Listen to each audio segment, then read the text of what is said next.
Assalamualaikum warahmatullahi wabarakatuh. Waalaikumsalam. Alhamdulillahirabbil alamin.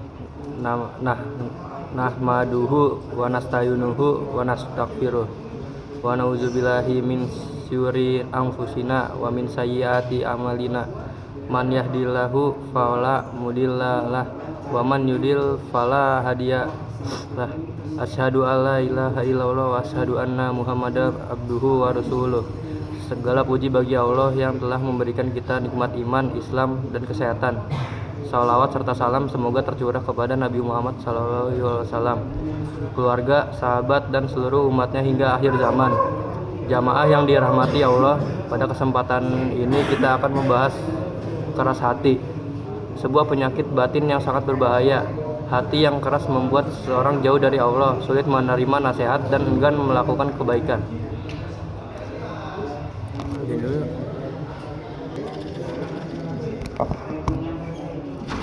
Apa itu keras hati sebenarnya? Bukan hanya tentang tidak mau menerima saran atau menjadi sombong. Keras hati adalah ketika hati kita mulai menutup pintu-pintu untuk memahami, untuk memaafkan, dan untuk mencintai. Kadang-kadang ia tumbuh perlahan-lahan seperti semak yang menyelimuti hati kita. Karena rasa sakit yang pernah kita alami, harapan yang terputus, atau kecewa yang terlalu dalam. Kita berpikir jika saya menutup hati, saya tidak akan terluka lagi. Tetapi tahukah sahabat-sahabat bahwa keras hati itu seperti memasukkan diri kita ke dalam ruangan yang tertutup rapat. Tidak ada cahaya matahari yang masuk, tidak ada udara yang segar untuk yang menghirup. Kita merasa aman sesaat, tapi lama-kelamaan kita menjadi kesepian. Kita tidak bisa menerima cinta dari orang lain, bahkan dari Tuhan. Kita melihat dunia dengan mata yang penuh prasangka, dan setiap ucapan menjadi semacam serangan yang harus kita hadapi. Contohnya ketika seorang teman ingin meminta maaf, hati yang keras akan berkata, dia tidak tulus. Ketika orang tua memberi nasihat, kita berkata, mereka tidak mengerti saya. Ketika ada orang yang butuh bantuan, kita berpikir, itu bukan urusanku. Kita membangun tembok di sekitar hati, tapi lupa bahwa tembok itu juga menjauhkan kita dari kebahagiaan.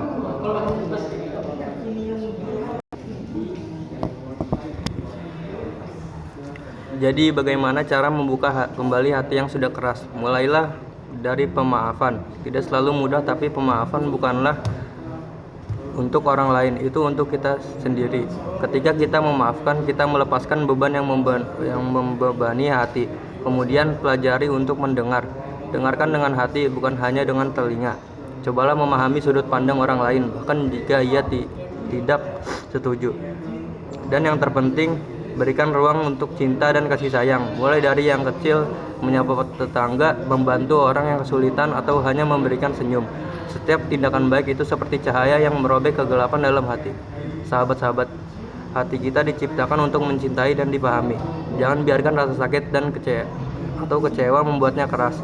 Bukalah pintunya, biarkan cahaya masuk, dan rasakan betapa indahnya hidup ketika hati kita terbuka dan lembut. Terima kasih. Wassalamualaikum warahmatullahi wabarakatuh. Waalaikumsalam warahmatullahi